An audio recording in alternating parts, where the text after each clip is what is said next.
la ministre d'État en charge des affaires sociales et humanitaires, bien avant que nous puissions commencer avec notre cérémonie. Nous demandons à l'assistance d'accueillir l'arrivée de la ministre.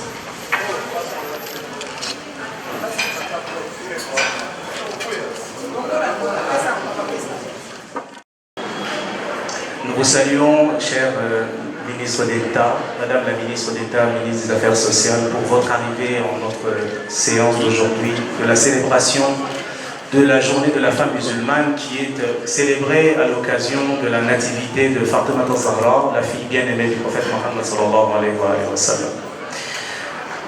Voici comment se présente le programme de notre après-midi. Le programme de notre après-midi se présente comme suit. Nous allons commencer comme d'habitude par la lecture du Coran qui sera faite par Cheikh Habib Abia. Ensuite se suivra l'interprétation des quelques versets qui sont faits. Tout de suite après viendra le mot de bienvenue qui sera fait par la présidente des femmes du Conseil supérieur chiite en République démocratique du Congo, en l'occurrence Cheikha Foura Hazindouna. Juste après elle, nous allons démarrer avec les interventions sur les thématiques qui étaient préparées pour cet après-midi. Ce sont des thématiques telles que, premièrement, le rôle modèle de la femme dans la spiritualité, approche islamique en référence de la Vierge Marie et de la Dame Fatima al-Zahra. Cette intervention sera faite par Madame Zaïda. Ensuite, la deuxième intervention sera sur le thème l'impact de l'éducation de la femme et de la jeune fille dans la construction du développement social. Cette intervention-là sera assurée par Madame Feza Bijou. Après cette deuxième intervention, nous aurons un intermède.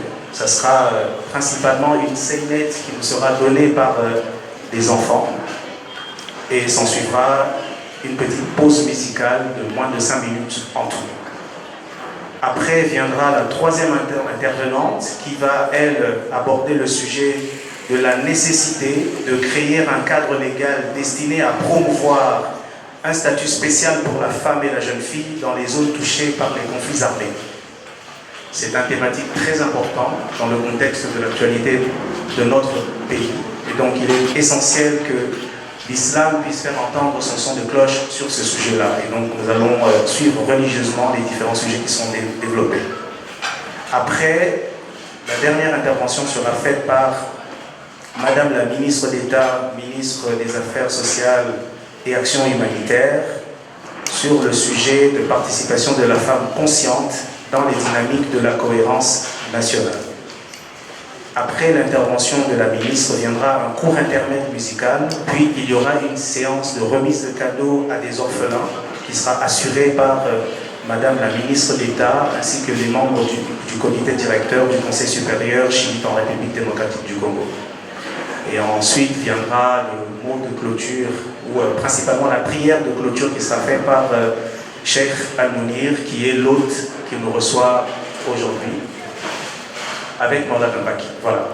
Donc c'est ça le programme qui nous est prévu pour cet après-midi. En tout et pour tout, nous en avons pour 2h30. Donc prions le ciel que tout se passe bien. Assalamu alaikum wa rahmatullahi wa barakatuh. Le Conseil supérieur chiite est ravi de vous voir si nombreux pour être ensemble à fêter la naissance de la fleur du prophète Fatima al-Zahra, celle qui occupe une place unique dans nos cœurs. Elle qui a été le soutien constant de son père et un modèle d'humilité pour toutes les générations. Chers invités, chers frères, chères sœurs, nous nous réunissons aujourd'hui dans une atmosphère empreinte de lumière et de gratitude pour commémorer un événement qui dépasse les frontières du temps. la naissance de Saïda Fatima Zahra, la fille bien-aimée du prophète Muhammad sallallahu alayhi wa sallam, et la paix dédiée sur lui et sur sa sainte famille. Célébrer la naissance de la reine des femmes du monde, ce n'est pas seulement se remémorer un fait historique, c'est honorer la source de la lignée prophétique, celle que le messager d'Allah appelait affectueusement Umm Abiha, la mère de son père. Elle incarne la transition entre la prophétie et l'imama, restant à jamais le lien sacré qui unit la communauté à son guide. À travers elle, nous célébrons les valeurs universelles, la piété sincère, elle dont la dévotion illuminait les cieux, la résilience, elle qui a soutenu son père dans les moments les plus sombres, avec une force inébranlable. L'humilité, malgré son sang sublime, elle a vécu dans la simplicité, dévouée au service des pauvres et des orphelins. En ces jours bénis, notre souhait est que chacun d'entre nous reparte avec une anticelle de sa sagesse. Que son exemple inspire nos filles, nos sœurs et nos mères, mais aussi chacun de nous dans notre quête de perfection morale. Que la paix et la bénédiction d'Allah soient sur elle, sur son père, sur son époux et sur ses nobles descendants. Je vous remercie de partager ce jour avec nous. Excellente fête à vous tous. Salawat.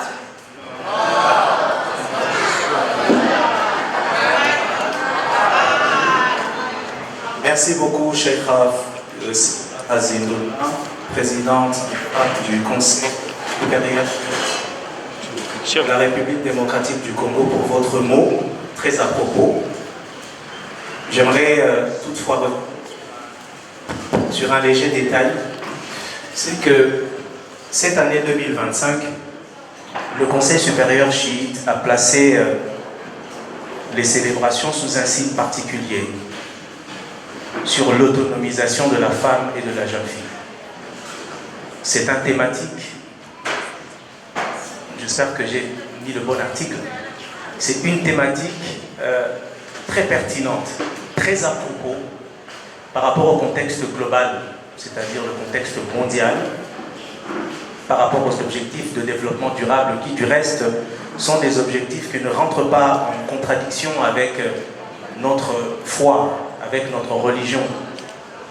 Mais également, on a voulu ce sujet sur cet aspect-là, dès lors que ça rentre pleinement dans le débat sur la situation de la femme en République démocratique du Congo, particulièrement dans les zones qui sont touchées par les groupes armés.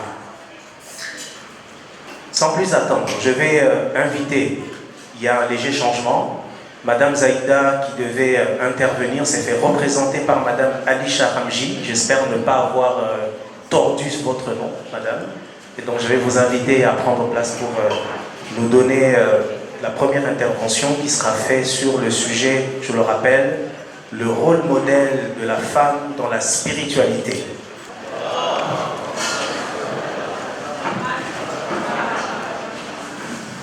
Assalamu alaikum wa rahmatullahi wa barakatuh. Chers invités, mesdames et messieurs, que la paix et la miséricorde de Dieu soient sur vous. Nous sommes tous honorés de nous réunir aujourd'hui à l'occasion de l'anniversaire de la naissance de Fatima Zahra salam alayha, une figure dont l'influence dépasse largement son époque. Elle incarne non seulement la vie du prophète de l'islam, mais aussi un modèle vivant de leadership moral, de responsabilité sociale et de réussite humaine. Cette journée nous invite à porter un regard nouveau sur la notion les réussites de la femme musulmane dans le monde contemporain. Le succès aujourd'hui ne se limite plus à un rôle unique ou un cadre restreint. Il se définit par la capacité à évoluer, à créer, à influencer et à contribuer activement au développement de la société. La femme musulmane aujourd'hui est une femme qui avance avec confiance. Elle transforme sa foi en énergie créatrice, son identité en force de distinction et ses valeurs en avantage stratégique. Inspirée par l'exemple de Bibi Fatima Zahra, elle démontre que spiritualité et modernité ne sont pas opposées, mais profondément complémentaires. Partout dans le monde, les femmes musulmanes se distinguent par leurs réalisations concrètes. Elles sont chercheuses, ingénieures, médecins, entrepreneurs, enseignantes, diplomates ou actrices de changement social. Elles innovent dans les domaines de la science, de la technologie, de l'économie, de l'éducation, tout en restant fidèles à leurs principes. Leur réussite est mesurable, visible et reconnue, car elle repose sur le travail et la compétence et la préservance. Le prophète de l'islam a déclaré « La quête du savoir est une obligation pour tout musulman et toute musulmane ». Cette parole trouve aujourd'hui son écho dans une génération de femmes musulmanes autant qualifiées qui participent à la production du savoir, la prise de décision et la construction d'un avenir durable pour leur société. La femme musulmane accomplie est également une force d'équilibre et de stabilité. Elle sait concilier de responsabilités professionnelles et engagement familial, ambition personnelle et devoir. En tant que mère, elle forme des citoyens conscients et responsables. En tant que leader ou travailleuse, elle promeut l'éthique, la justice, le respect dans ses actions quotidiennes. Enfin, la réussite de la femme musulmane se manifeste par son impact positif. Elle ne cherche pas seulement à réussir pour elle-même, mais à élever les autres avec elle. Elle s'engage pour la paix, défend la dignité humaine et œuvre pour des sociétés plus inclusives et plus justes. En ce jour béni, célébrons non seulement la naissance de Bibi Fatima Zahra, mais aussi le succès, les combats et les contributions des femmes musulmanes d'aujourd'hui, héritières d'un modèle intemporel et actrices essentielles du présent. Que cette célébration renforce notre détermination pour soutenir leur parcours, à reconnaître leur accomplissement et à croire en leur potentiel. Heureux anniversaire de la naissance de Bibi Fatima Zahra et bonne journée de la femme à tous et à tous. Salawat.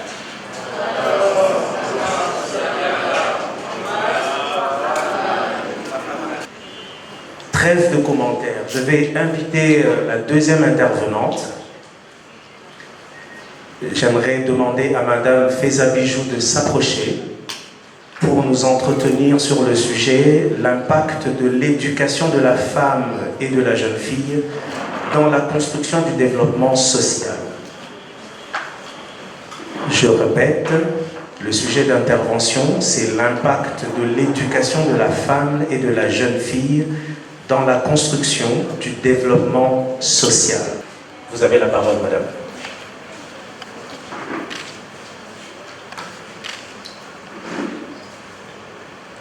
L'impact de l'éducation de la femme et de la jeune fille à la lumière des enseignements islamiques. Excellences, chères éminences, mesdames et messieurs, chers frères et sœurs, assalamu alaikum wa rahmatullahi wa barakatuh. Louange à Allah, le maître de l'univers, le tout miséricordieux, le très miséricordieux. L'occasion m'a été offerte aujourd'hui, à l'occasion de la célébration de la journée de la femme musulmane, à l'ordre de la naissance, à l'ordre de la commémoration de la naissance de la bien-aimée Fatima Zahra, pour aborder un sujet important qui souligne un pilier fondamental de la prospérité de notre société, à savoir l'éducation de la femme et de la jeune fille. À travers le prisme de l'islam, nous allons explorer comment l'éducation est la clé de voûte du développement social, en magnifiant les rôles sacrés de la mère, de l'épouse et de la femme à l'âge avancé. D'entrée du jeu, il convient de faire le point sur une certitude islamique. L'éducation est une obligation divine pour tous. L'acquisition du savoir est élevée au rang de devoir universel, sans distinction du genre. La première révélation du Saint-Coran elle-même commence par l'injonction. Lis au nom de ton Seigneur qui a créé l'homme d'une adhérence. Lis, car ton Seigneur est le très généreux, qui a enseigné par la plume, a enseigné à l'homme ce qu'il ne savait pas. Ce commandement s'adresse à tout être humain, homme et femme, non pas une simple recommandation, mais un devoir religieux fondamental. Le prophète Mohammed, paix et salut sur lui, a insisté. La recherche de la science est une obligation pour tous les musulmans, que ce soit pour le savoir général ou ceux nécessaires à l'accomplissement des devoirs religieux tels que la prière, le jeûne ou autres.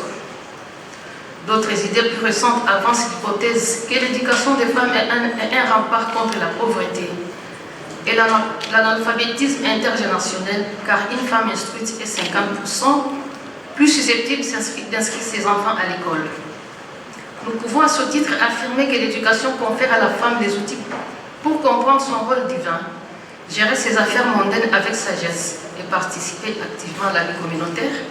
C'est une reconnaissance d'un rôle féminin actif.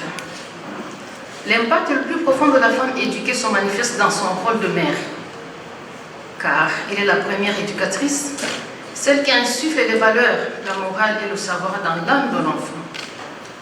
Comme le résume si bien une maxime largement acceptée dans le monde islamique et qui trouve son fondement dans les enseignements du prophète, la rectitude de la nation dépend de la rectitude de ses mères. C'est parce que la mère est la première école. Excellences, éminences, distingués invités, le rôle d'épouse et de mère, loin d'être limitatif, sont les rôles sociaux les plus valorisés en islam et leur efficacité repose sur l'éducation de la femme. L'islam accorde à la mère une place d'une immense dignité, comme en témoigne un célèbre hadith qui rapporte qu'un homme demanda au messager d'Allah, paix et salut sur lui, qui parmi les gens mérite le plus ma bonne compagnie, il répondit ta mère. L'homme demanda ensuite qui, il répondit ta mère. L'homme demanda à nouveau ensuite qui, le prophète sallallahu alayhi wa sallam répondit ta mère. L'homme demanda qui ensuite, le prophète sallallahu alayhi wa sallam a dit ton père. De plus, l'adage islamique bien connu proclame que le paradis est sous les pieds de nos mères, soulignant que le respect, l'obéissance et la bonté envers elles sont une voie vers le salut. Une mère instruite est mieux armée pour élever des enfants consciencieux de leurs devoirs religieux et sociaux, des citoyens qui bâtiront une société juste et équilibrée. En tant qu'épouse, la femme est la partenaire essentielle dans l'institution du mariage, qui est décrit dans le Coran comme une source de quiétude et de miséricorde. Et parmi ces signes, il a créé de vous pour vous, des épouses, pour que vous viviez en tranquillité auprès d'elle, et il a mis entre vous de l'affection et de la miséricorde. Il y a un cela d'épreuve pour des gens qui réfléchissent. Une épouse éduquée est capable d'être une véritable consultante pour son mari et une gestionnaire avisée du foyer. Le prophète, paix et salut sur lui, a dit « Chacun de vous est un berger et est responsable de son troupeau. L'homme est le berger de sa famille et est responsable de son troupeau. La femme est la bergère dans la maison de son mari et est responsable de son troupeau. Une femme instruite excelle dans cette responsabilité car elle peut prendre des décisions éclairées, assurer le bien-être émotionnel de sa famille et contribuer à un environnement domestique stable, propice à la croissance morale et intellectuelle. » Chers frères et sœurs, distingués invités, l'éducation de la femme, qu'elle soit religieuse, morale ou professionnelle, est aussi un investissement pour sa sécurité émotionnelle et sa dignité à l'âge avancé. Avec l'âge, la femme riche de son expérience et de son savoir devient une source de sagesse et de bénédiction pour sa famille et dans sa communauté. Dans la tradition islamique, les personnes âgées sont vénérées. Le prophète, paix et salut sur lui, a dit « Celui qui ne respecte pas nos aînés, qui n'a pas de compassion pour nos jeunes, et qui ne reconnaît pas le droit de nos savants n'est pas des nôtres. » L'éducation confère à la femme une autonomie intellectuelle qui lui permet de rester engagée intellectuellement, de continuer à lire le Coran et à étudier, prévenant ici l'isolement et la déchéance mentale. Sur un tout autre registre, registre plutôt, l'islam insiste sur le droit de la femme à posséder des biens, à hériter et à gérer ses finances. Cette protection légale dévolue à la femme devient plus pertinente lorsque cette dernière est instruite, mieux armée pour exercer ses droits légaux, garantissant une sécurité financière et matérielle qui réduit l'anxiété liée à la dépendance en vieillissant.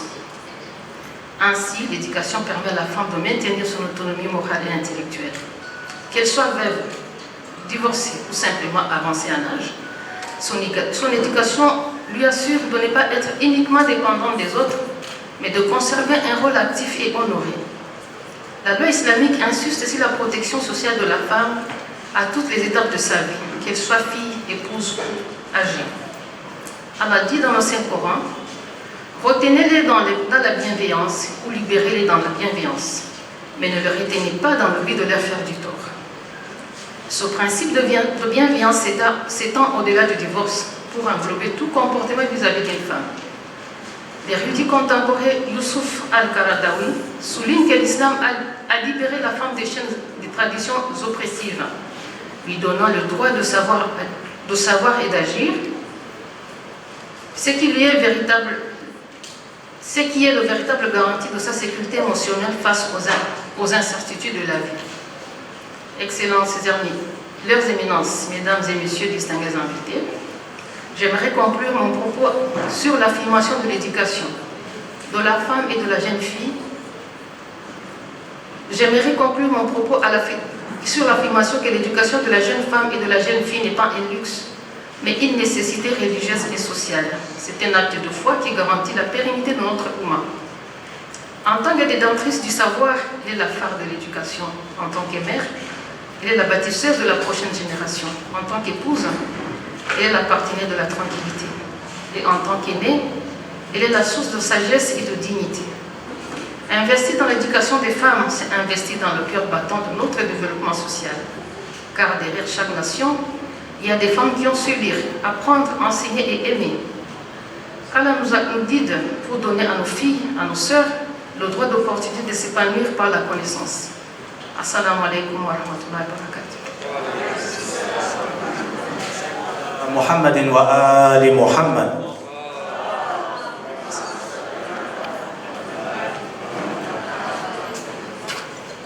J'ai envie de dire c'est la journée de la femme, mais la salawat que j'entends, je ne sais pas, les femmes, vous êtes jalouses des Fatima Zahra. Sallallahu ala Muhammadin wa ali Muhammad.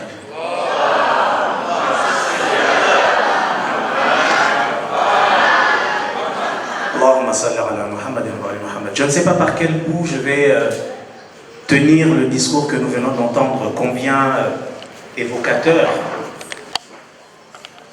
sur le sujet de l'impact de l'éducation de la femme, tant les sujets abordés sont diversifiés.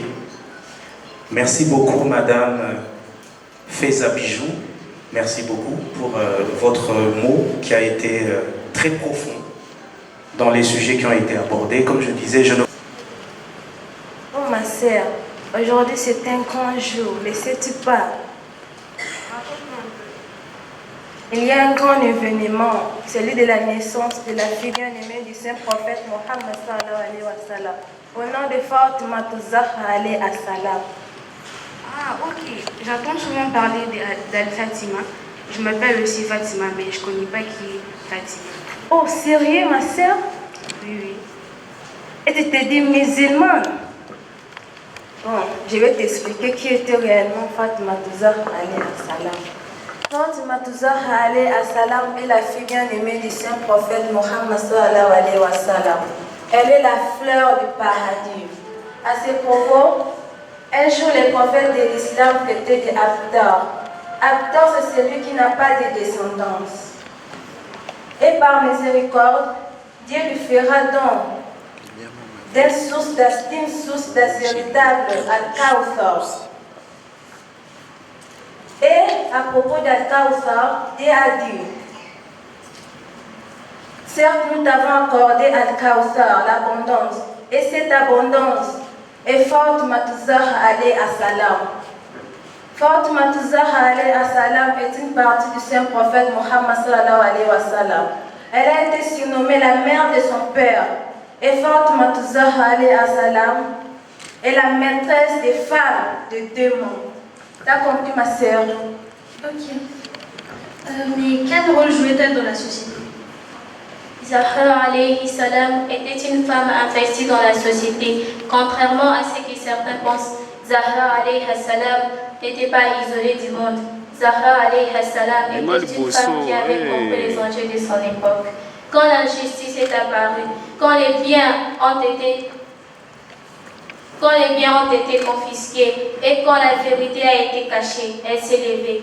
Zahra alayhi salam dans la mosquée, son sermon n'était pas une simple parole. Son sermon était que non, vous devez combattre les injustices. Zahra alayhi salam nous a appris une leçon essentielle.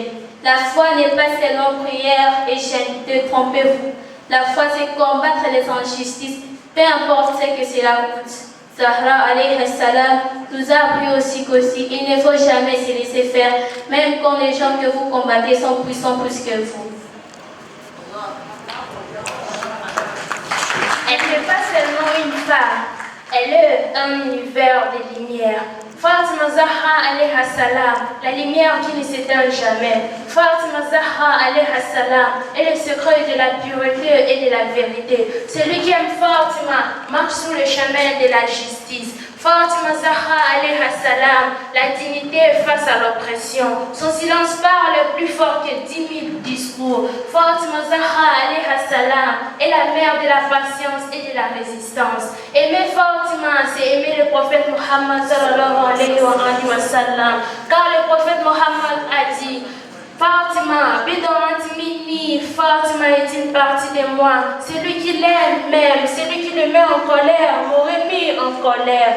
Fatima, son nom apaise le cœur et enfreint l'injustice. Salawat.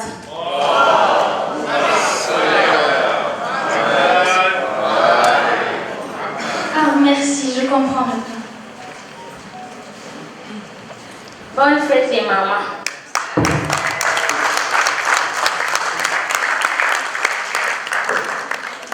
C'est que Fatima Zahra, elle est en même temps un talisman islamique.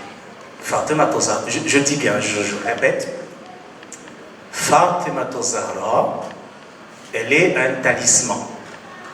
C'est-à-dire, tout musulman qui prend soin d'avoir un artefact avec le nom de Fatima Zahra accroché chez lui à la maison, soit un portrait, soit un tableau, etc., avec l'emblème de Fatima Zahra, ça va lui apporter la baraka.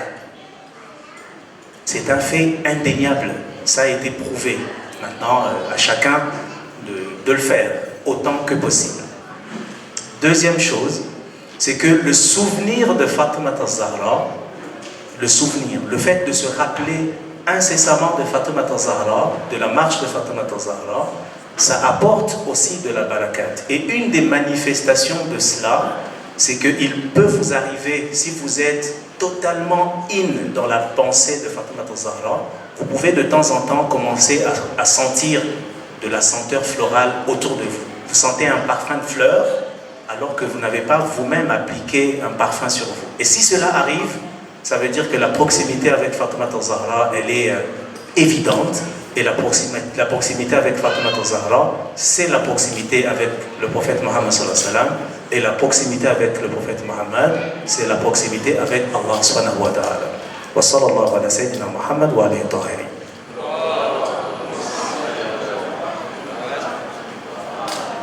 Allahumma salli ala Muhammadin wa ali Muhammad.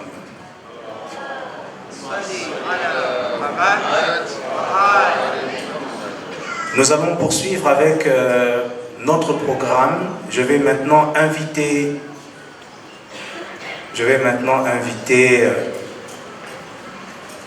le docteur Bakari qui va nous donner son intervention. Donc, ce sera son mot sur la nécessité de créer un cadre légal destiné à promouvoir un statut spécial pour la femme et la jeune fille dans les zones touchées par les conflits armés. Assalamu alaikum wa rahmatullahi wa barakatuh. Que la grâce soit rendue à Allah, le très miséricordieux, le tout miséricordieux. Alors, comme mon frère vient de le préciser, je vais parler du statut spécial d'inviolabilité de la femme dans les zones de conflit armé en RDC. Excellences, chers mesdames et messieurs, dans vos titres et qualités respectives, nous sommes rassemblés aujourd'hui sous l'éclat spirituel de Fatima Zahra, modèle de pureté, de dignité, de courage féminin dans l'histoire de notre religion. Et son nom est invoqué aujourd'hui comme un phare spécial dans l'obscurité de notre époque, marqué par des conflits et marqué par de la déshumanisation des femmes dans le monde. Aujourd'hui, j'aimerais vous parler de leurs conditions dans les zones de guerre de notre pays. Si vous le permettez, je vais décliner mon intervention en 5 points. Premièrement, les fondements spirituels et religieux. Deuxièmement, l'insuffisance du cadre juridique actuel, surtout dans notre pays, en RDC. Troisièmement, le statut de victime pour les femmes. Donc, je vais essayer de parler du statut de victime directe, indirecte et de la redéfinition des concepts. Quatrièmement, je vais traiter de la dimension anthropologique et sociale africaine. Et cinquièmement, de la nécessité d'une justice réparatrice et spirituelle. J'aborde le premier point, qui est le fondement spirituel et religieux. Alors, la commémoration d'aujourd'hui s'inscrit dans le symbole de Fatima Zahra, figure de pureté, comme je l'ai dit, de dignité. Et surtout pour rappeler que dans l'islam, la femme est sacrée et honorée par Dieu. Le Coran ainsi que la tradition prophétique interdit strictement toute atteinte aux femmes, même en temps de guerre. Dans la sira du prophète, Mohammed sallam, même en temps de guerre, il est formellement interdit de s'attaquer aux femmes, aux enfants et aux civils. La femme en tant que mère, en tant qu'épouse, en tant que sœur aux filles est protégée.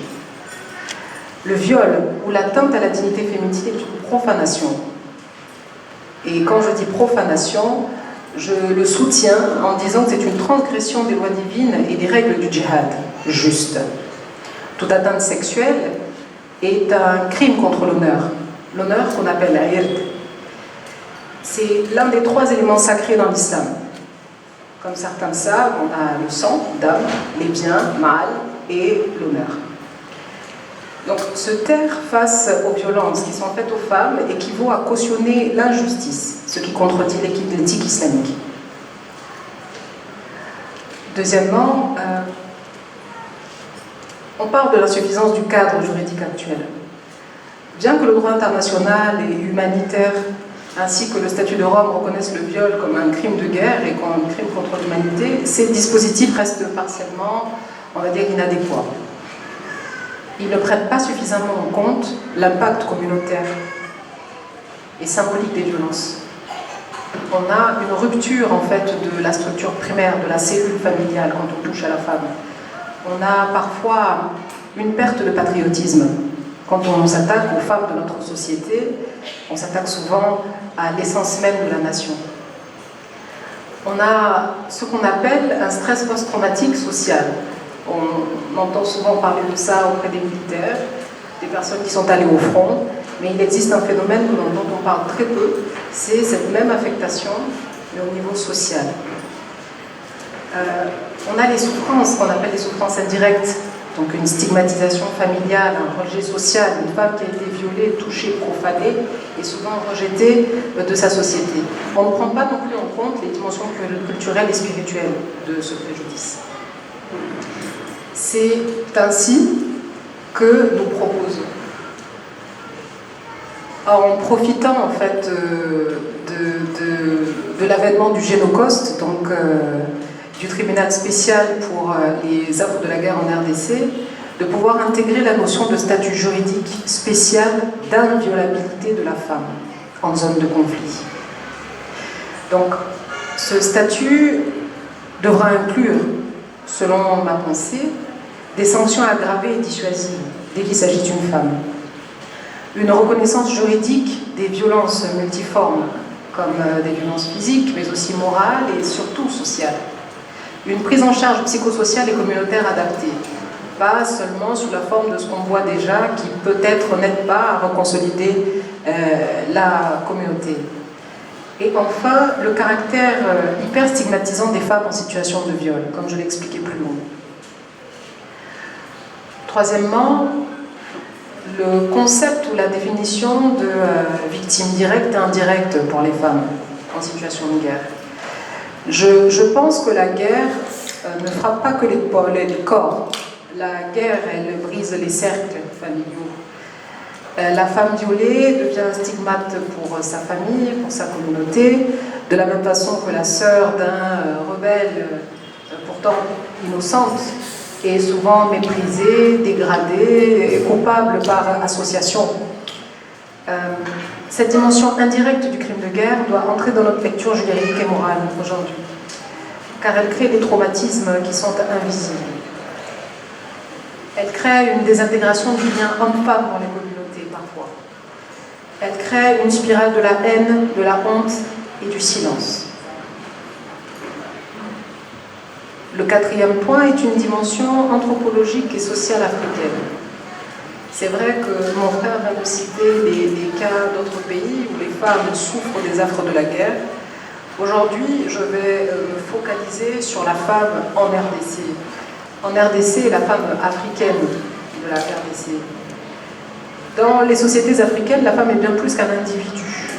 Elle est un pilier de la mémoire collective. C'est grâce à la femme que l'hérédité se fait. C'est grâce à la femme que l'éducation se propage, que l'essence de la famille se perpétue.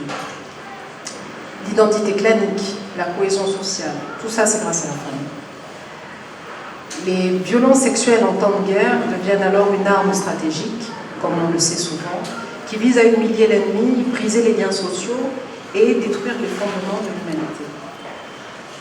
Protéger la femme redeviendrait donc égal à protéger l'identité culturelle, à protéger la transmission des valeurs et surtout à protéger l'équilibre spirituel et social de la communauté.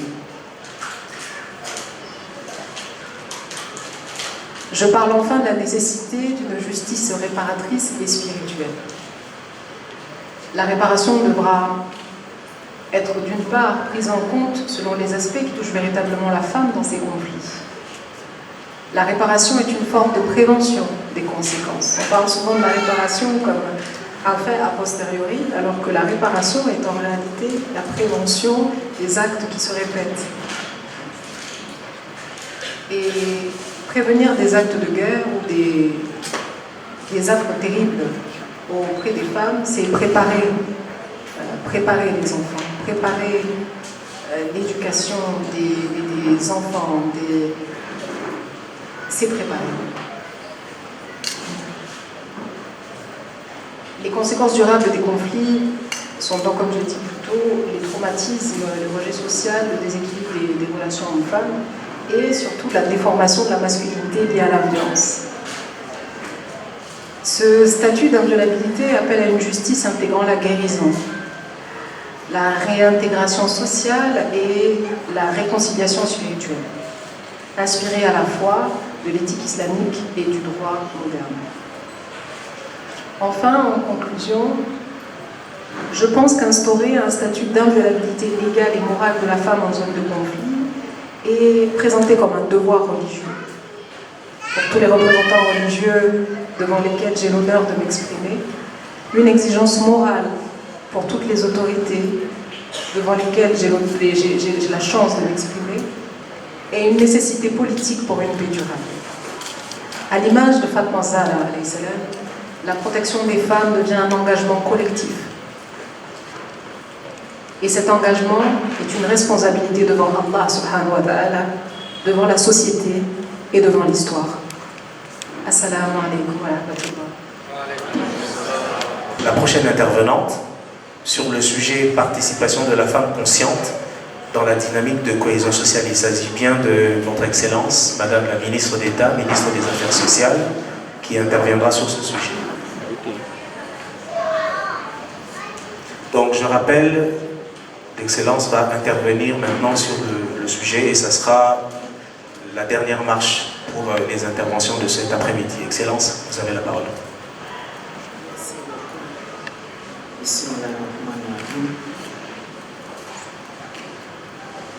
Très chère, éminente personnalité du Conseil supérieur chiite en République démocratique du Congo, au nom de Dieu le clément et le miséricordieux, je voudrais très sincèrement vous remercier pour l'invitation et de vouloir m'associer à cette célébration.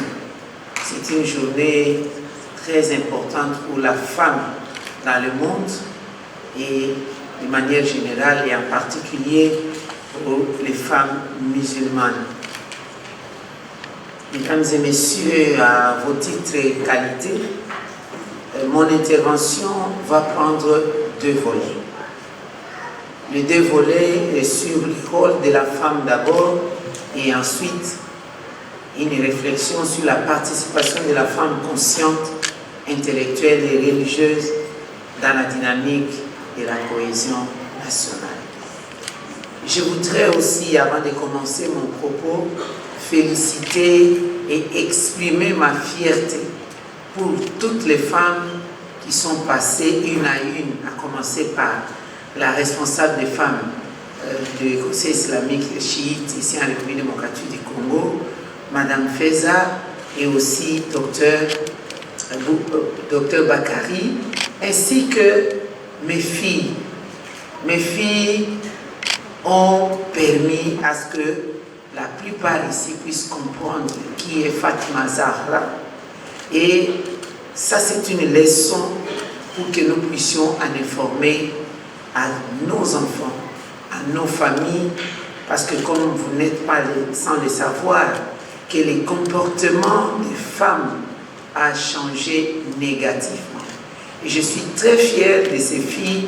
J'aurais aimé, et je suggère, ce n'était pas prévu dans ma recommandation, mais comme ça m'a édifié, que ceux qui ont pris les images donnent à ces filles qu'elles puissent les mettre dans leurs réseaux sociaux, les TikTok, Instagram, pour équilibrer aux images que les filles sont en train de se vendre dans les TikTok, utilisant les réseaux sociaux négativement.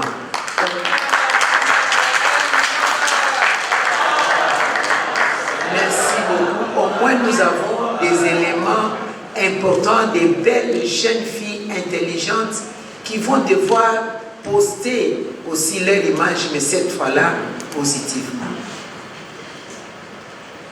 Mesdames et messieurs, en islam, le rôle de la femme est défini par un équilibre complémentaire avec l'homme. La femme est la sœur de l'homme. Et ceci est axé sur la spiritualité, parce que ça vient du Coran. La famille, parce que c'est la continuité, la procréation, la prospérité de la famille à travers la maternité, l'éducation des enfants dans son foyer, le foyer qui constitue le socle, la cellule même du monde. On ne peut pas parler d'un État, on ne peut pas parler d'un pays s'il n'y a pas de famille. Pour parler d'un État, il faut qu'il y ait des hommes, c'est-à-dire la famille, le sol et l'État. Et dans le Coran même, la femme a été reprise plusieurs fois. Soit ensemble au niveau de la famille, il n'y a pas de famille sans la femme. Dans l'islam, nous ne connaissons pas de familles hétéro ou des familles transgenres.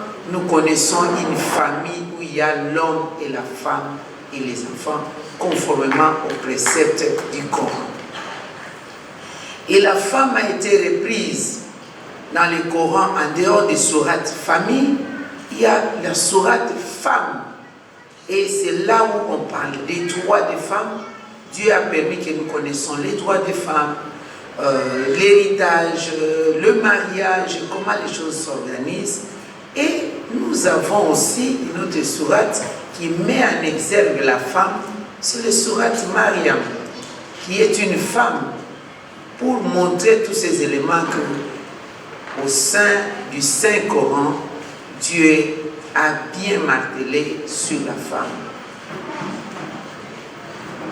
Alors, au sein de la famille, le rôle de la femme est dans la société, avec les droits et les devoirs égaux avec l'homme, incluant une indépendance financière, nous l'avons entendu ici, et juridique.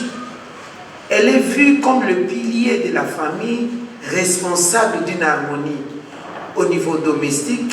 Quand une femme n'est pas dans un foyer, ce foyer est froid et presque mort. Tout en ayant le droit de participer à la vie sociale et professionnelle, gérer ses biens et exercer une profession avec des responsabilités financières claires et un droit à la dot. La particularité en islam au niveau de la femme, vous avez vu l'épouse du prophète Mohammed sallallahu alayhi wa sallam, qui était une femme riche, une femme commerçante, et c'est une valorisation de la femme. Pour dire que l'image de la femme ne peut pas être revêtue par une image de pauvreté, mais plutôt d'une image de l'abondance. Et en ce qui concerne l'épouse du prophète Mohammed sallallahu alayhi wa sallam, il y a des hadiths qui nous enseignent comment est-ce que le prophète faisait ses ablutions, qui pouvait voir là où il faisait ses ablutions. Et c'est la femme qui racontait pour savoir comment est-ce que son époux faisait des ablutions, et ça nous a permis de savoir comment faire les ablutions. Ça, c'est une fonction noble et importante. Alors, dans ses rôles comme épouse, je l'ai dit, elle est pilier de la famille, elle est responsable de l'éducation. La femme répondra de la responsabilité de l'éducation de l'enfant. L'enfant depuis son sein, quand la femme pleure, l'enfant dans son sein pleure. Quand la femme est dans la joie, l'enfant dans son sein est dans la joie. Lorsque la femme est malade, l'enfant peut naître même avec des malformations. Quand la femme a faim, l'enfant n'est pas bien nourri dans son sein. Et même quand l'enfant naît, la femme est encore attachée à l'enfant, que ce soit l'enfant fille ou garçon. C'est l'enfant, la femme qui donne l'éducation. Le premier mot, première image d'éducatrice, c'est d'abord la maman. Jusqu'à un certain âge, 6 ans, 7 ans, l'enfant va maintenant vers son père et la responsabilité sera partagée. Mais tout au début, c'est plus la maman qui imprime ses empreintes. Même scientifiquement, dans nos chromosomes, nos ADN, nous avons plus de touches de nos mères que de nos pères. Ça, c'est prouvé scientifiquement. Et l'homme vient seulement compléter. Donc, et l'homme et la femme, nous sommes venus de la femme. Et la femme au foyer, elle est aussi partenaire qu'il faut. Les statuts spirituels de la femme, je l'ai dit, j'ai parlé de quelques extraits des hadiths qui nous rapportent sur ce que l'épouse du prophète avait traduit pour montrer comment son mari faisait les ablutions. Sur le plan religieux, donc, l'islam établit que l'homme et la femme sont égaux devant Dieu et partagent les mêmes obligations de foi. Aussi, nous recevons les mêmes récompenses. Il n'y a pas un paradis pour les hommes et notre paradis pour les femmes. Nous devons tous prier Dieu. Nous devons tous respecter les préceptes de Dieu et nous avons tous droit au paradis. La dignité de la femme est considérée comme une personne à part entière, honorée, protégée contre l'injustice. Nous l'avons entendu ici par celles qui m'ont précédé. Donc la femme est considérée comme dans ses responsabilités au niveau des foyers, une gardienne des valeurs, gardienne des biens et la première collaboratrice de son foyer. Il y a des références coraniques où Dieu dit aux hommes, craignez votre Seigneur qui vous crée d'un seul être et a créé de celui-ci son épouse et qui, de ces deux-là, a fait répandre sur la terre beaucoup d'hommes et de femmes. Craignez Allah, au nom duquel vous vous implorez les uns les autres et craignez de rompre les liens du sang. Certes, Allah vous observe. Chapitre 4, verset 3 du Coran. Donnez aux épouses leur mahar, la dot, c'est-à-dire la dot de bonne grâce et bon gré. Elle vous abandonne quelque chose, disposez-en alors à votre aise et de vos cœurs. C'est le Coran toujours, chapitre 4, verset 4. Et au niveau de l'islam, la dot, on la donne à la femme. Parce qu'il s'agit d'elle, c'est elle. C'est elle qui doit donner son consentement. La dot à la femme, le mari avait seulement dit le consentement. Il n'y a pas de mariage forcé. Donc tous ceux qui, dans l'islam ou dans les pays dits musulmans, font des mariages forcés, ce n'est pas l'islam. Donc c'est peut-être une culture à prohiber et à abandonner totalement. Il faudrait qu'on martèle là-dessus pour que dans l'opinion, c'est montré comme si la femme, on oblige des mariages précoces ou des mariages non consentants. Alors que le mari, c'est le consentement.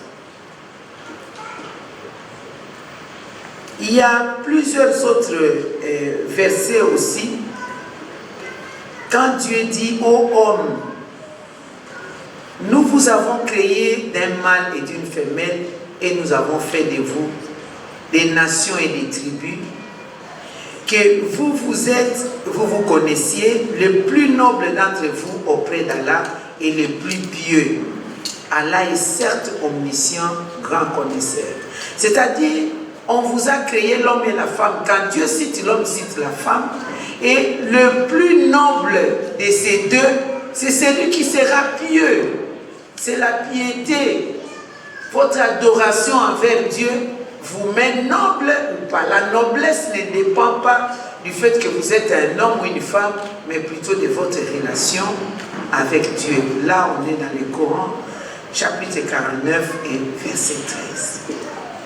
Par rapport à la participation de la femme consciente, intellectuelle et religieuse dans la dynamique, mesdames et messieurs, louange à Allah, Seigneur du monde, les tout miséricordieux, les très miséricordieux, à l'occasion de cette année de célébration de la journée de la femme musulmane, placée sous la commémoration de la naissance de la bien-aimée Fatima Zahra, la fille de notre prophète Mohammed, sallallahu alayhi wa sallam, pour moi a un sens particulier, celui de l'engagement, de l'action de la femme consciente.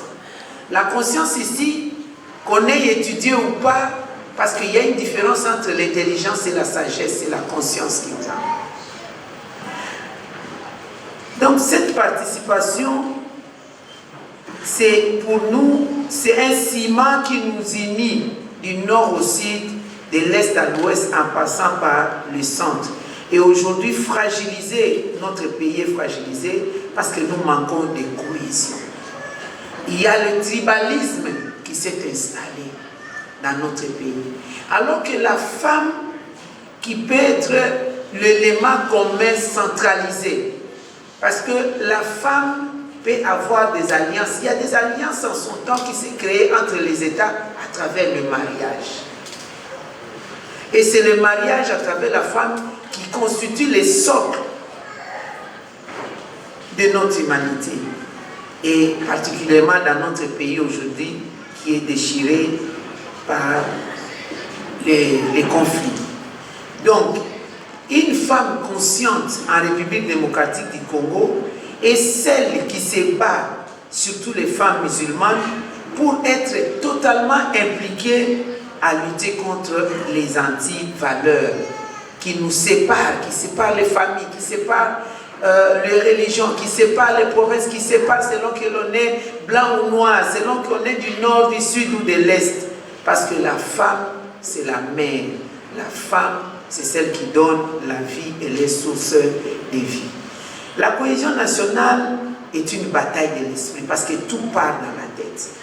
Le premier rôle intellectuel des femmes congolaises est de quitter les narratifs de la haine. Dans un pays comme le nôtre, nous avons 450 ethnies. Une femme congolaise ne peut que se sentir au sein de ces ethnies comme femme, parce que le rôle de la femme est indistinctement la même chose que l'on soit une femme de XY province. Quand on est mère, on est mère.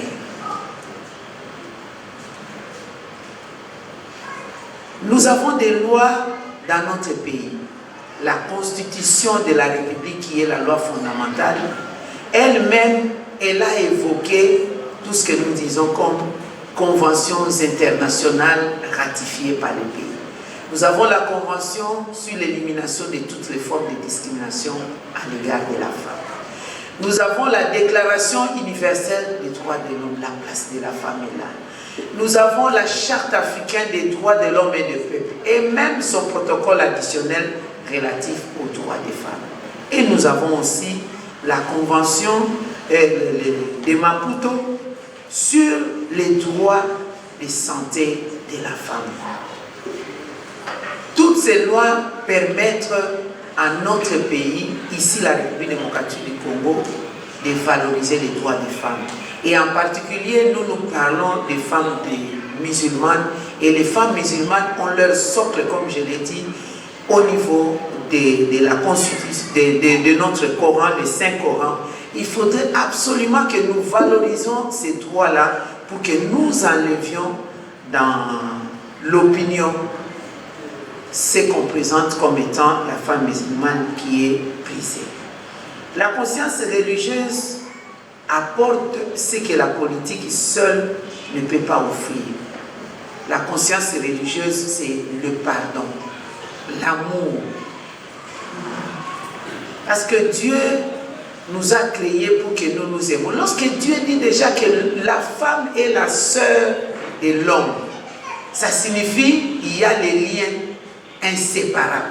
Lorsque Dieu nous interdit de couper les liens de sang, Dieu recommande à ce que les frères et sœurs soient ensemble. Mari et femme soient ensemble. Ne divorcez pas pour des primes. Parce qu'il y a des conséquences qui vont aller vers les enfants. Quand les enfants d'une même famille ne s'entendent pas, ça crée les fitnas ou la haine. Cette famille ne peut pas évoluer. Moi, je ne veux pas revenir ici sur ce que mes filles et mes petites filles ont déjà dit sur les comportements de Fatma Zahra, sur ce qu'elle est une femme battante, sur ce qu'elle est une femme qui était à côté de son père. C'est un exemple pour montrer à ceux qui pensent qu'il y a une séparation entre les femmes et les hommes. Lorsque le prophète dit que ma fille est une partie de moi, lorsque le prophète dit si vous fâchez ma fille, vous me fâchez. Celui ou celle qui aime ma fille, c'est que cette personne m'aime. Ce n'est pas le fils. Il a parlé de la fille. Donc les parents que nous sommes, les hommes, approchez vos filles. Arrêtez de rejeter vos filles seulement vers leur mère. Est-ce que les hommes musulmans peuvent suivre l'exemple du prophète Mohammed sallallahu alayhi wa sallam? Est-ce que les hommes musulmans peuvent suivre cet exemple? Celui qui ne l'a pas fait, c'est le moment de prendre conscience parce que ça ne vient pas de moi, nous l'avons tous entendu ici. C'est pourquoi les femmes congolaises, les femmes musulmanes, je vous prie de revenir à notre premier sens, de tenir compte de la résolution 1325 du Conseil de sécurité des Nations Unies qui insiste sur le rôle des femmes dans la prévention et le règlement des conflits en République démocratique du Congo. Et cela a été traduit dans plusieurs formes. Levons-nous donc, levez-vous donc pour faire partie des médiations. N'attendez pas qu'on vous invite. Médiation au sein de la communauté. Nous avons des problèmes dans la communauté musulmane en République démocratique du Congo. Dieu a voulu que vous, femmes, vous soyez dans les socles de l'unité. Soutenons-nous, soutenons cette action, parce que l'union fait la force. En plus de notre communauté, levons-nous pour la paix dans la région. Il y a des femmes musulmanes en République démocratique du Congo, il y a des femmes musulmanes au Rwanda qui voient comment les femmes musulmanes en République démocratique du Congo souffrent. Est-ce que ce n'est pas le moment de leur lancer un message, les interpeller pour qu'eux à leur tour interpellent ceux qui prennent des décisions d'agresser un pays où se trouvent leurs frères et sœurs, parce que le musulman n'a pas un frère, son frère c'est un musulman. Que ces jours d'aujourd'hui, de la commémoration de la naissance de Fatima, qui était une femme battante, qui a fait le djihad à sa manière, que les femmes musulmanes s'élèvent pour aussi adopter le djihad. Ne pas attendre que quelqu'un vous invite. Voilà, mesdames et messieurs, chers éminences, à vos titres et qualités respectives, tout en réitérant des remerciements d'avoir accepté de m'associer à cette réflexion, cette commémoration aujourd'hui, et en réitérant mes félicitations à toutes les femmes musulmanes qui sont passées intervenir ici, ainsi que mes filles et petites filles. Je rends grâce à Dieu. Assalamu alaikum wa rahmatullahi wa barakatuh. Merci.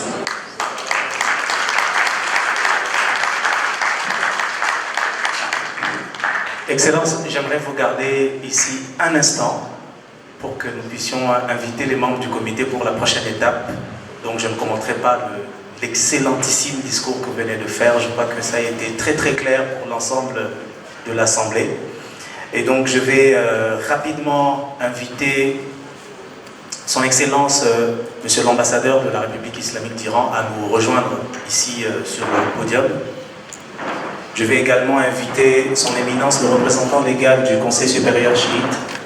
Je vais inviter Son Éminence, Cheikh Ali Mouni. Je vais inviter Son Éminence, Cheikh Ali Massapou. J'invite également Son Éminence Cheikh Foura Hazidouna à nous rejoindre.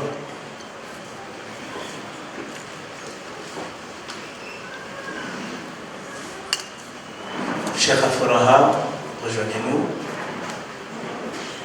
Oui. Et j'invite également Madame Bichou. Vous pouvez nous rejoindre, s'il vous plaît. Donc, cette étape ici consiste à la remise des cadeaux dont nous avions parlé lorsque nous avons décliné le programme. Ce sont des cadeaux qui vont être remis aux orphelins. Il y a un certain ordre de remise de cadeaux qui va être fait. Et donc j'invite rapidement que les enfants qui étaient prévus pour l'occasion puissent s'approcher. Approchez les enfants ici, s'il vous plaît. Nous allons faire rapidement.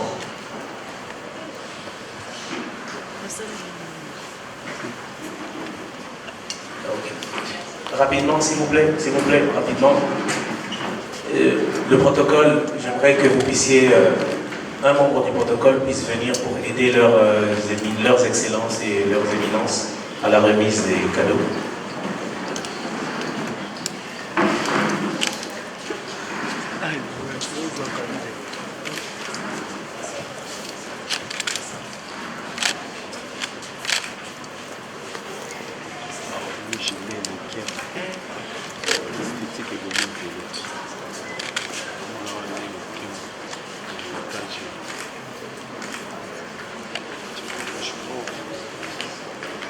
Et donc nous sommes en pleine célébration de fin d'année. Et donc ces enfants vont recevoir des mains de l'excellence et de leurs excellences et de leurs éminences quelques cadeaux qui étaient prévus pour cette fin d'année.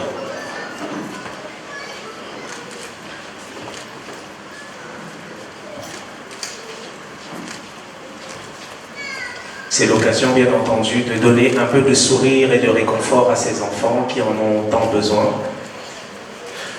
Ceci est une illustration, c'est un exemple, donc n'hésitons pas de le faire à côté de chez nous. Partageons cette joie de fin d'année avec ceux qui en ont le plus besoin. Sallu ala Muhammad wa ali Muhammad.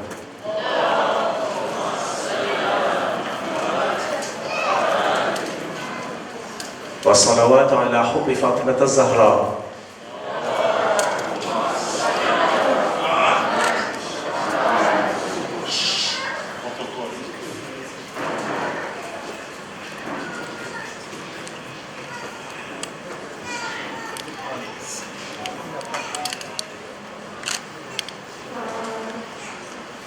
Je vais ensuite inviter les filles qui ont presté tout à l'heure pour la Seynette et l'intermède musical. Rapprochez-vous rapidement, s'il vous plaît. Les filles qui ont presté tout à l'heure, veuillez vous rapprocher pour également que vous puissiez recevoir des mains de leurs excellences et de leurs éminences quelques cadeaux qui sont prévus pour vous.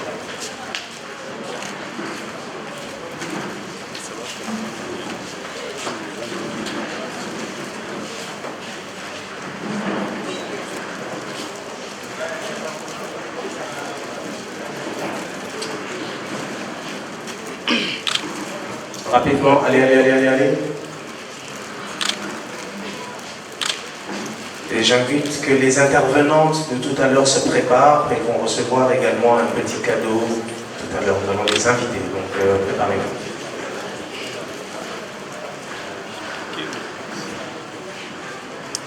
Sallu ala Muhammad wa ali Muhammad.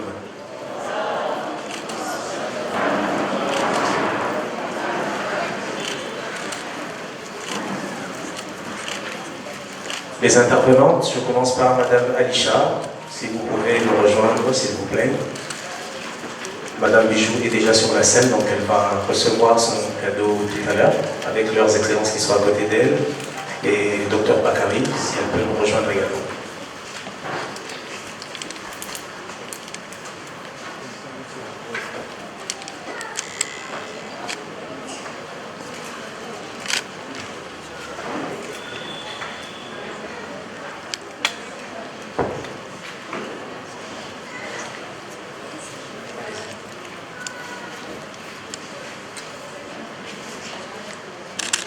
Vous pouvez présenter au photographe et puis il va immortaliser le moment. Allez-y. Nos brillantes intervenantes, si vous pouvez immortaliser ça, les photographes, s'il vous plaît. Merci beaucoup. Merci beaucoup.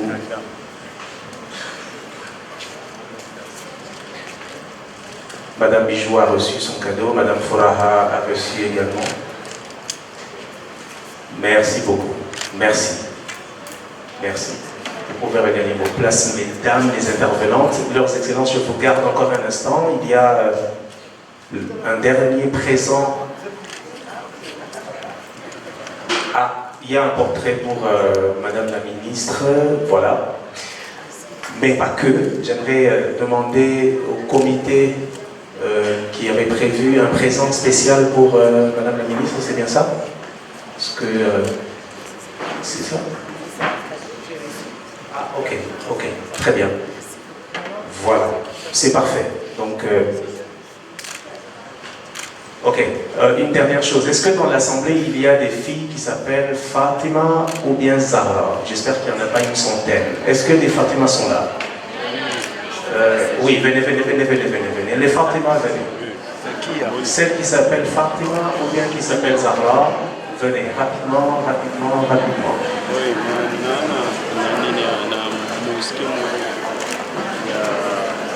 s'il vous plaît, on le fait dans le calme. Dans le calme, s'il vous plaît. Dans le calme, s'il vous plaît.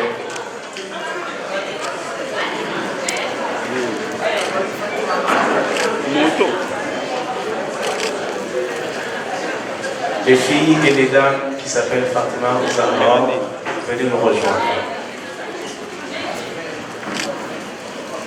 Sallu ala Muhammad wa ali Muhammad.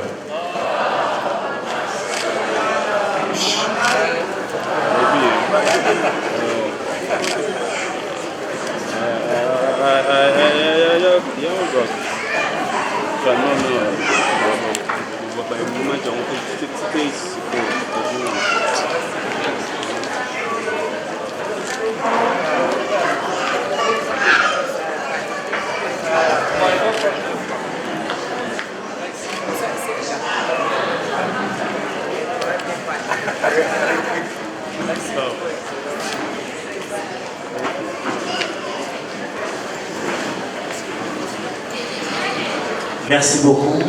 Merci. Je demande à leurs excellences de regagner leur place. Nous allons... Nous voilà arrivés pratiquement à la fin de notre après-midi, parce que nous avons épuisé le programme. Il nous reste bien entendu le mot de remerciement et la prière de clôture qui sera dite tout à l'heure. Mais avant d'appeler à cela, j'aimerais rappeler un fait indéniable. Et j'espère que ça sera parmi les choses que nous allons retenir de cet après-midi. C'est que la journée de la femme musulmane, c'est la contribution de l'islam à l'importance de la femme. Nous le savons, au niveau mondial, il y a la journée du 8 mars, qui est la journée de la femme de manière générale. Mais l'islam consacre une deuxième journée à la femme. C'est la journée de la naissance de Fatoumata Zahra. Et aujourd'hui, à travers le monde, dans beaucoup de pays, la naissance de Fatoumata Zahra est célébrée comme la journée de la femme. En plus de la journée du 8 mars, qui également est célébrée. Et donc, quelle expression plus forte en soutien à la femme au nom de l'islam. Donc j'aimerais inviter son éminence, Cheikh Issamba, qui est représentant légal de la communauté du Conseil supérieur chiite, pour le mot de remerciement et la prière de clôture. Nous devons tous savoir qu'il y a eu un certain 13 mai 2021. Si vous vous rappelez, les musulmans se sont battus avec la police à la fin du mois de Ramadan au stade des martyrs. Il y a eu mort d'homme, il y a eu des blessures. Qui sont les provocateurs? Ce sont les hommes qui se sont battus, ce sont les hommes. Mais il y a eu une femme. Je le dis pour que vous puissiez savoir, vous les femmes, il y a eu une femme qui, c'est grâce à elle que l'islam existe aujourd'hui dans notre pays. Il y a eu mort d'homme et il y a eu un conseil de ministres, le conseil de sécurité, qui a décidé dans ce conseil qu'il fallait fermer toutes les mosquées de la République suite à cette insécurité qui s'est faite au stade des martyrs. Alors pendant cette période, Dieu a voulu sauver l'islam à travers une femme. Une femme, pendant cette période, était la première autorité du pays. Pourquoi? Parce que le président de la République était absent et le Premier ministre également absent. Dans ce conseil de sécurité, il a été décidé que toutes les mosquées soient fermées. Écoutez bien les femmes, je parle ça pour les femmes pour que vous compreniez. Il y a eu une femme qui fut l'autorité suprême du pays dans cette période. Et tous les participants de la réunion de sécurité ont décidé qu'il fallait qu'on ferme toutes les mosquées de la République. Cette femme musulmane est venue attaquer l'autorité, donc à l'instar de Madame Eve Bazaïba. Pendant cette période, c'était elle qui était l'autorité, la première autorité du pays.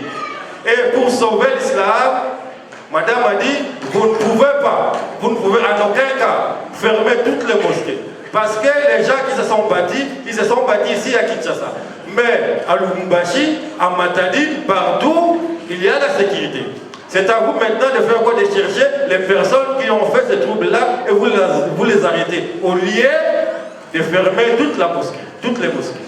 Cela sous-entend. C'est grâce à une femme qu'aujourd'hui l'islam est encore fonctionne dans ce pays.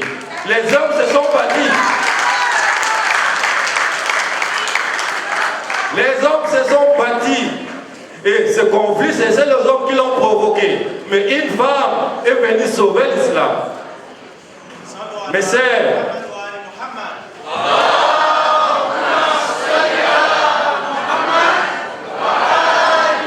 nous ne pouvons que vous respecter, vous tous, pour tout ce que vous avez fait pour l'islam. Pour tout ce que vous avez fait pour l'islam, nous vous remercions infiniment. Et suivez l'exemple. Faites tout ce que vous avez comme force en fait d'arriver à un niveau élevé en politique et dans tous les niveaux du pays. Je crois que c'était ça mon petit message. Et maintenant, j'ai dit Bismillahirrahmanirrahim. Prions. Prions, je vous en prie. Au nom de Dieu, de tout miséricordieux, de très miséricordieux. Oh Dieu, nous te louons et nous te remercions pour nous avoir accordé l'honneur de nous réunir en séjour dans cette place.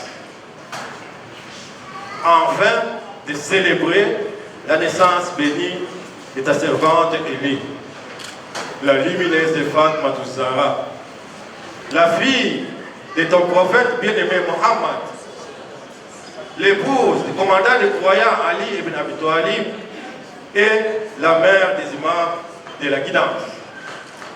Ô Dieu, par le droit de Fatima, par sa pureté, par sa patience, par ses larmes versées pour ta religion et par son rang élevé auprès de toi, accorde-nous son intercession en ce monde et dans l'au-delà. Ô Dieu, fais que cette assemblée soit une assemblée bénie.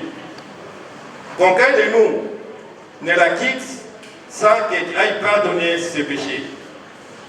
Apaise son cœur, exauce ses invocations et renforce sa foi. Ô Dieu, par l'intercession de Fatima Zahra, guéris nos malades, soulage nos affligés, guide nos enfants et notre jeunesse. Ô Dieu Tout-Puissant, protège nos femmes, nos familles et notre communauté. Accorde-la la dignité, accorde la dignité aux opprimés et la victoire à la vérité. Ô Dieu, fais descendre la paix dans notre pays. Nous t'implorons, ô Dieu Tout-Puissant. Fais de nous des serviteurs qui suivent la voie de Fatima, la voie de la pudeur, de la justice, de la loyauté envers votre prophète Mohammed sallallahu alayhi wa sallam et sa sainte famille. Ô Dieu, nous vous prions, ne nous privez pas de la rencontre de Fatima Zahra au jour du jugement. Place-nous sous son étendard et accorde-nous, ô Dieu, sa proximité au paradis. Ô Dieu Tout-Puissant, prie sur Mohammed et sa sainte famille et fais de nous et fais-nous mourir sur leur trace, sur leur amour. Récite-nous en leur compagnie. Ô Dieu, accepte cela de nous, accepte notre prière, ô Dieu Tout-Puissant. Nous savons que nous sommes des pécheurs, mais nous demandons ta miséricorde. Louange à toi, ô Dieu Tout-Puissant, Seigneur des mondes. Amin, Amin, Ya Rabbal Alamin. Allahumma salli ala Muhammad wa ali Muhammad.